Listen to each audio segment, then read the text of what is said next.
Hi guys, welcome back to Just Talking.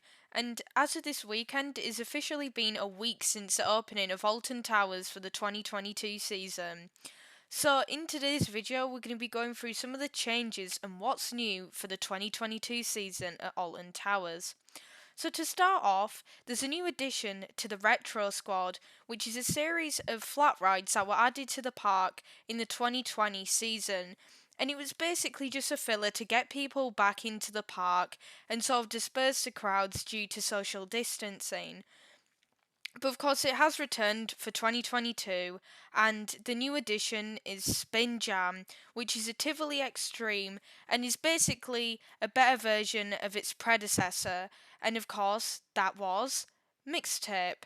So that has all been changed and rebranded and is now up and running. I'm not too sure if Enterprise, which is next to this ride, has reopened yet, but as of the opening week, it was kind of just sat there dormant and not doing anything. But now, of course, we do have Spin Jam up and running. For another thing, there are some new additions to Cbeebies Land, which was a 2016 family area that opened in place of the Storybook Land. And for the first of the three attractions that have opened, there is the JoJo and Gran Gran at Home experience, which is basically a replica of the house within the TV show where families and kids can go inside, play, and learn with the characters from the show. You'd also have Andy's Adventures Dinosaur Dig, which is a mouthful. There is a common trend that these names are very, very long, and that's where kids can learn about dinosaurs and fossils. And I'm not too sure if you can dig them up, but I do know that it's a similar sort of experience to the sensory garden, and of course, it's an educational thing because a lot of CBeebies Land does have rides, but it does also have an educational aspect to it.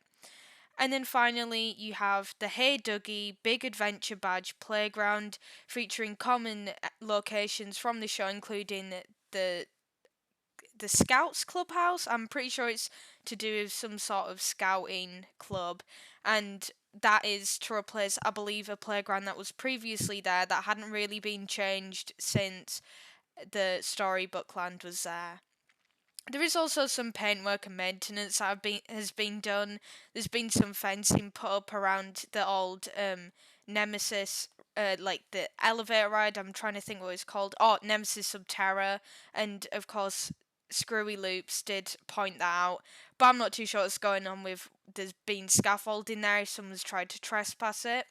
But there has also been the new CBeebies Land entrance made, which personally I don't like.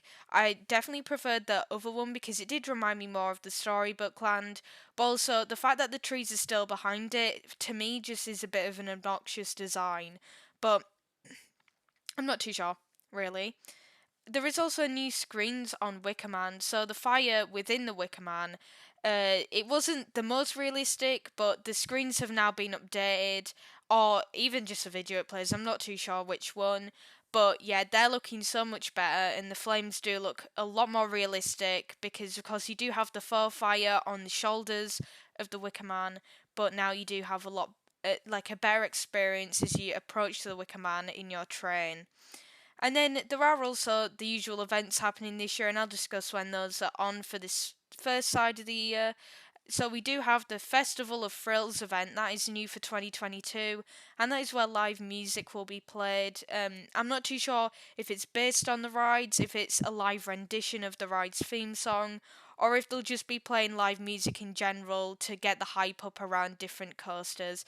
I'm honestly not too sure, but that will be starting from the 4th of April and ending on the 6th of May, just in time for the Mardi Gras event to return, which has been wildly popular, bringing in different Spanish foods and sort of Latin American culture into the park, and of course that will come with more live entertainment on the big stage, which is making its return once more, and that will be running from the 21st of May until the 19th of June.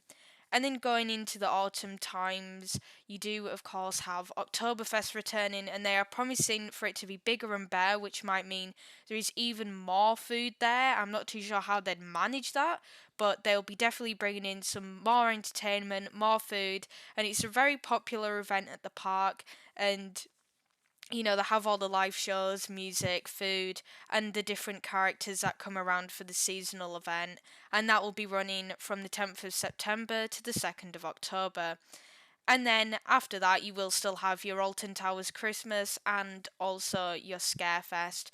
And I believe there is a new maze coming for the Scarefest as well. Not too sure what that will be about. Though the most popular one that people want to happen seems to be a sort of Nemesis backstory type up the retrack because, well, we did already have, I believe it was called The Sanctuary. That was one that was based off the backstory of a ride.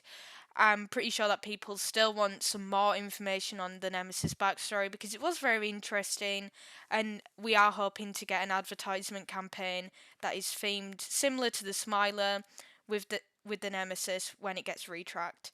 And yeah, that's really it for this video. I do hope that if any of you guys do get the chance to go down to Alton Towers, you have a brilliant time because there's been some really great improvements.